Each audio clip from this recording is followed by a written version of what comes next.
So we're now in our final session of the day. It's my great privilege to welcome Christina Marriott, the Chief Executive of the Royal Society for Public Health.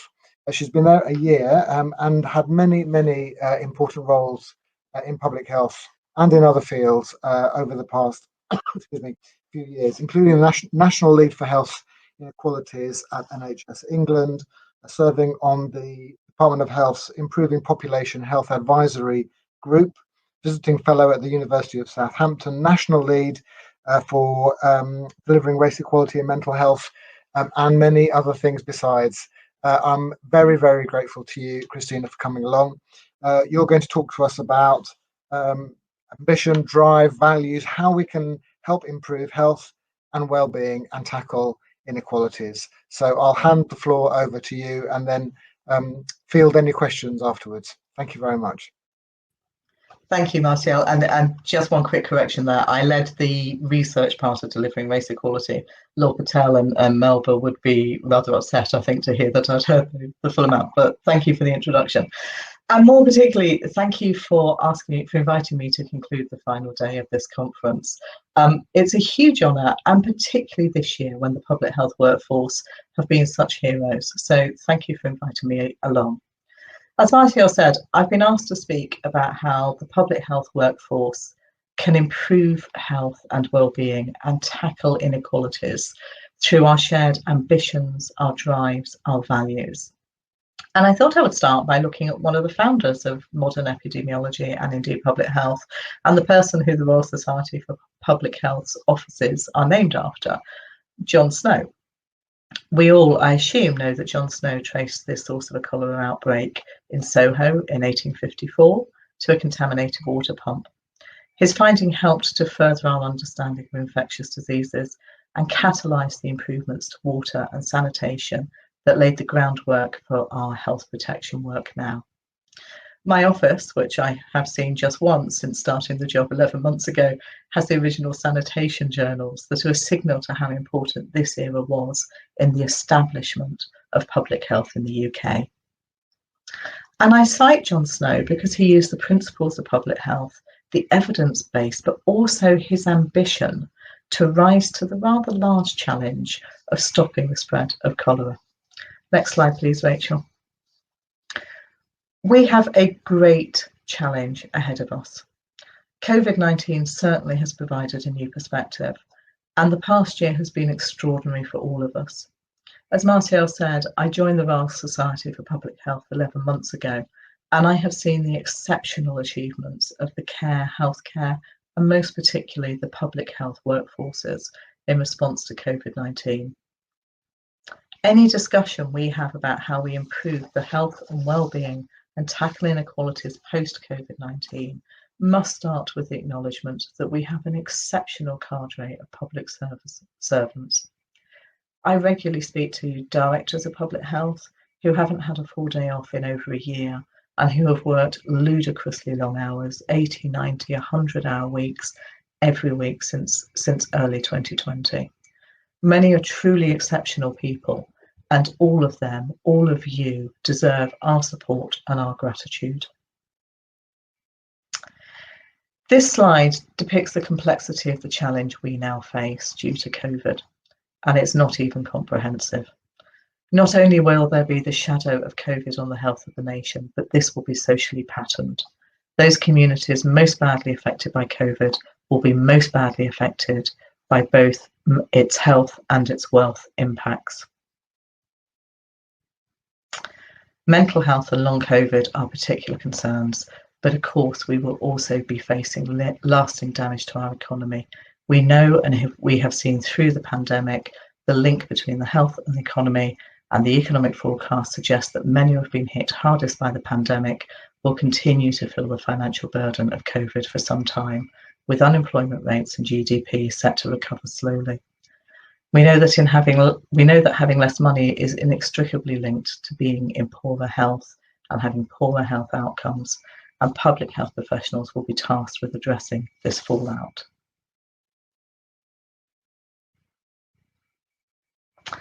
Additionally, as I know you heard from Maggie Ray earlier, Within the field of public health, we are in the midst of a system reorganisation in England. Health promotion and health protection are being separated when we know that the two impact and influence each other. Creating good health depends on the support of public health of health protection structures. And conversely, as COVID-19 has so clearly shown, being in good health is a form of resilience and personal health protection. So this new system is another challenge for those of you attending today. COVID-19 has tested us all, and we must ready ourselves to continue pushing back against both the virus and its impacts. Next slide, please, Rachel. I'll now look at some of the specific issues we are facing with regards to improving health and well-being and reducing inequalities. Despite the best efforts of the care, healthcare and public health workforces, the UK has done particularly badly under the pandemic. To date, we have had over 150,000 deaths where COVID is mentioned on the death certificate. And as this chart for England and Wales shows, deaths have been far in excess of what we would expect for a normal year.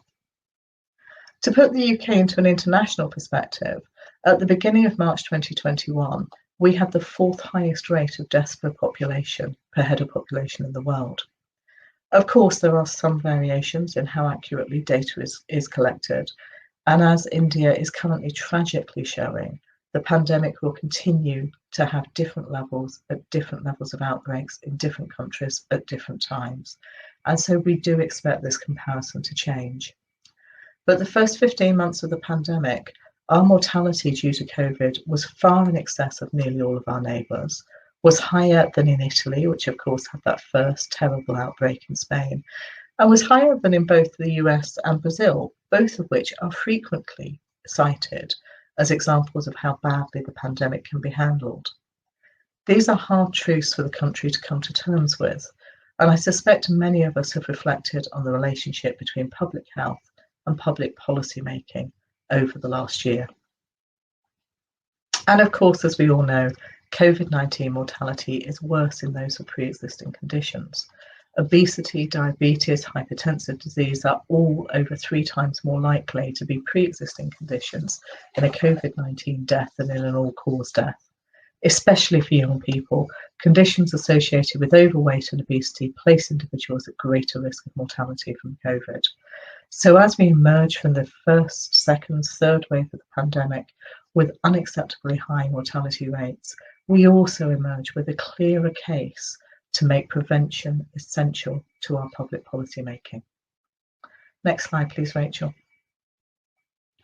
Of course, another challenge presented by COVID-19, and another one that will be socially patterned, is its impact on mental health. I want to comment on just how much of a political football this has become in the wealth versus health debate. Of course, we know that our national economy relies on the asset of our health, the health of the nation, and vice versa. But in the context of lockdowns, mental health, and in particular suicide, has become a proxy for a different debate. It is clear, as these graphs show, that mental health has been affected over the last year. Anxiety and depression levels amongst the UK adults have remained elevated compared to baselines.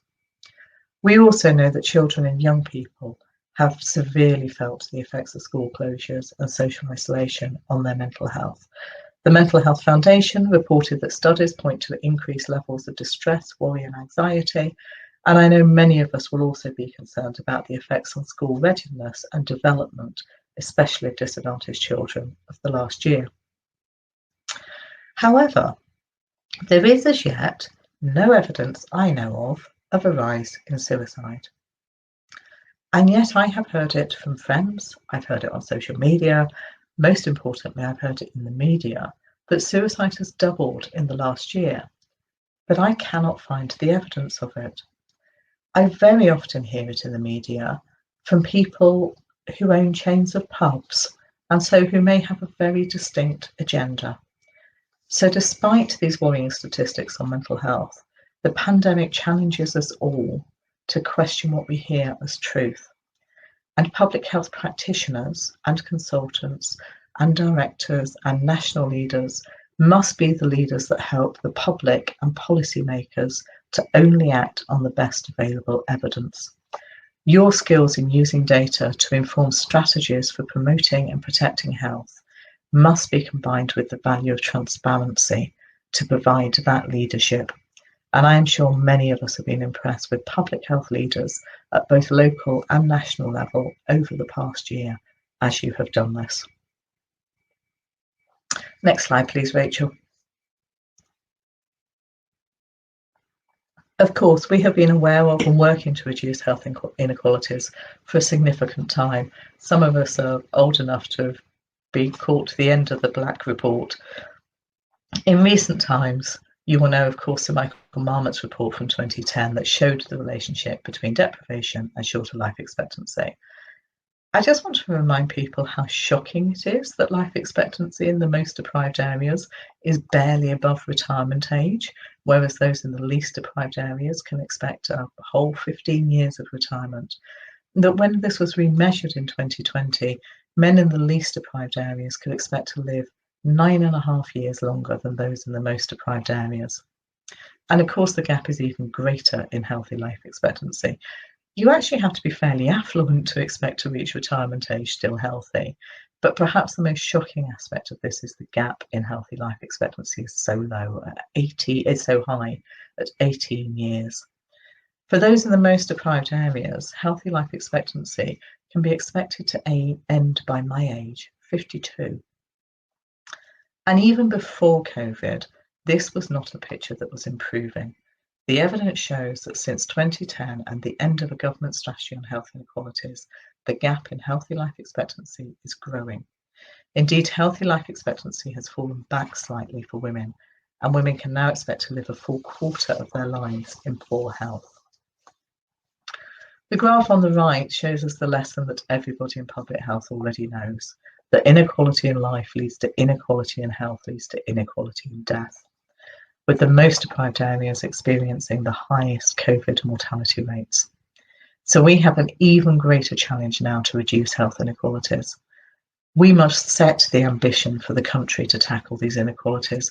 The public debate has changed, and now is the moment for public health to drive a new agenda around health inequalities.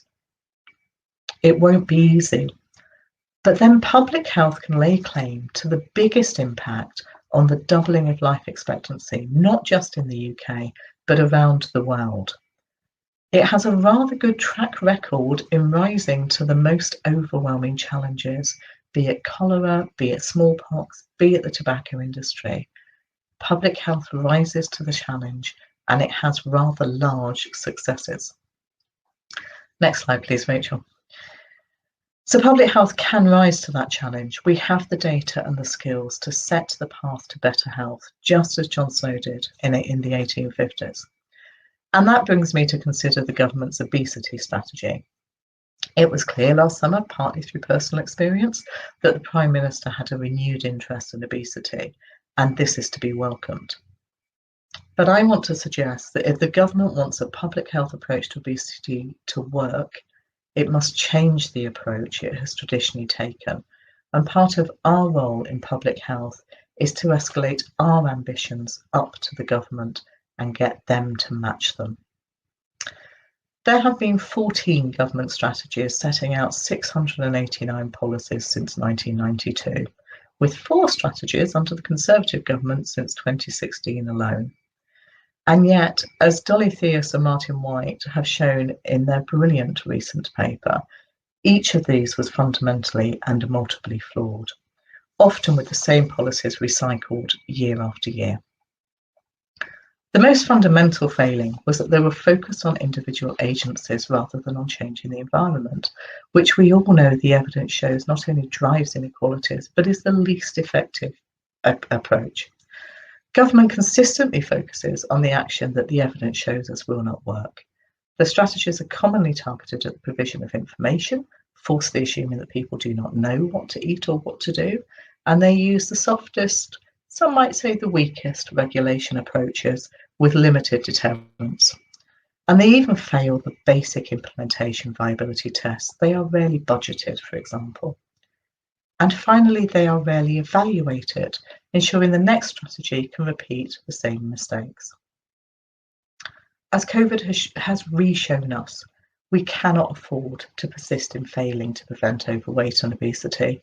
If we are to reach the target of halving obesity by 2030, we will need to address the whole food environment. So as public health professionals, we must push for more fiscal measures and greater planning and licensing powers to restrict the obesogenic environment and build on the progress we have seen in other areas of public health, such as smoking. We have to provide the data, evidence and narrative to make the case for the policy change. For example, our 2019 report, Rooting Out Childhood Obesity on Children's Routes to and from School, found evidence of fast food delivery services targeting children by giving out vouchers at school gates, the same way that local fast food shops gave kids offers. Our response was to call for a systemic shift, banning these offers, banning fast food delivery services from delivering to school gates, strengthening planning and licensing laws to give public health and local authorities greater control over the food environment. We also called for active travel to be made possible through every school having a cycle store, through segregated cycle lanes and through school streets. We called for measures for young people to have safe spaces to be active, and we called for advertising spaces on these routes that school children use every school day to be controlled. And probably most importantly, we showed that the public support these measures. They want our children protected. It is evidence and data and narrative that public health can armour ourselves with to push responsibility back to the government for their role in our recovery. But we must combine it with real ambition, and we must drive the policymakers to follow suit. Next slide, please, Rachel. The good news is we have some great examples to follow. Singapore teaches us that you need to take a whole system approach and bring public health into all policies. We should have that ambition. But most importantly, it shows us that we need to focus at the systemic level, not at the individual level. It never fails to amaze me that the lesson is so hard to learn, because systemic changes are the only explanation for the rapid rise in obesity in the last 30 years. We didn't all individually change that fast. So Singapore has worked to make the healthier choice the easy choice, where people live, work, play and study. From 2015, they restricted advertising of food and drinks that didn't reach the common nutrition criteria for children across all media platforms, and including both packaged food and out-of-home offers. They have worked with schools to embed healthy environments, including in their canteens. They've worked with street hawkers to make easy, cheap food on the go cheaper and healthier, and they've made healthier food easier to identify across different environments. But they've also built communal exercise facilities and active travel. They have added 440 kilometres of cycling paths, for example. They have encouraged workplace programmes, launched an app, developed health ambassador programmes, and built the healthiness of food into their planning and licensing. And it has worked. Singaporeans are eating fewer calories, eating better quality carbohydrates, more whole grain, more fruit, more vegetables, and saturated fat is being replaced in their diet by unsaturated. And we also have the inspiration of Amsterdam, another place that's taken a whole system approach to address the obesogenic environments. With the targets and evaluation that the UK government strategy lacks yet again, this programme achieved a 12% reduction in childhood obesity between 2012 and 2015. It's a really unusual example of the obesity crisis being reversed. And again, it is noticeable that this success was achieved through the ambition and drive that public health knows and is needed for a whole system approach. Next slide, please, Rachel. I would like to end on the Royal Society for Public Health Top 20 Public Health Achievements of the 21st Century so far, which we published at the end of 2019. Handling the COVID-19 pandemic has without a doubt been, and will continue for some time to be, the challenge of a lifetime. But I have no doubt that you got involved in public health because you are not afraid of a challenge and you wanted to make a difference where it mattered most. Public health is rarely easy. For example, the industry whose harmful effects we seek to counter have power and resources that far exceed our own. And yet, in spite of this, in spite of the weight against us, over the past 2 decades, as our top 20 list showed, we have made some landmark achievements. We made smoking inside public places illegal and preventing the tobacco industry from advertising smoking products. That set a new precedent for the rights of individuals not to be poisoned by second-hand smoke, and it has gone a long way to denormalising smoking. Even a majority of smokers now support the ban, and as an ex-40-a-day smoker who gave up because the ban was coming in, I can bear personal testament to how important it was for so many people. I was thinking last night about how seismic that shift has been, how when I started working, which is probably about 25, 30 years ago, I could smoke in my office. I smoked on the bus to work. I could smoke in a cinema. Of course, I smoked in pubs and restaurants, because why wouldn't you? That shift has been enormous. We know that there's continuing to be work needed around inequalities, but we also know that public health is doing this. And we see the same when we think about alcohol harms. So when Scotland wanted to introduce the minimum unit pricing on alcohol, it was taken to the UK Supreme Court by the Scottish Whisky Association. But it's now been proven to have the greatest effect on the amount of alcohol purchased by lower income households with the highest alcohol consumption, precisely those who need protection from alcohol-related harms. And of course, now Wales has a minimum unit pricing in place as well. As a public health community, you took on the gambling industry and you won when the maximum stakes on fixed odds betting terminals was reduced from £100 to £2. And even getting the HPV vaccine rolled out to boys required years of determined campaigning. But you should be proud that girls and boys will now grow up with a reduced risk of cancer as they grow older. As these examples show, your work and perseverance pays off. Your efforts protect people from illness, mental distress, financial hardship, and of course, you save lives. You have done that consistently throughout this pandemic, and you will undoubtedly continue to do so with whatever challenges the future presents. I started this talk with John Snow and the Broad Street pump handle. Less known is his mapping of cholera against two water companies,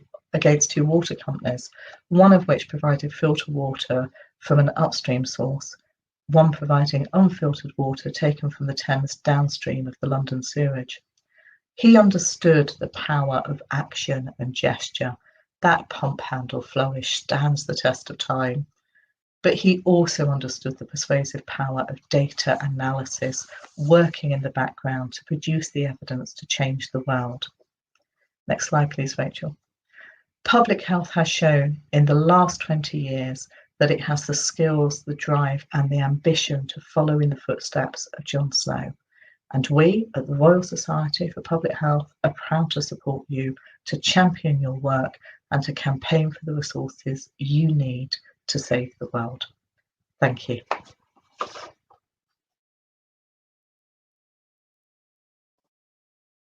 Thank you so much, Christina. My goodness me, what a powerful presentation.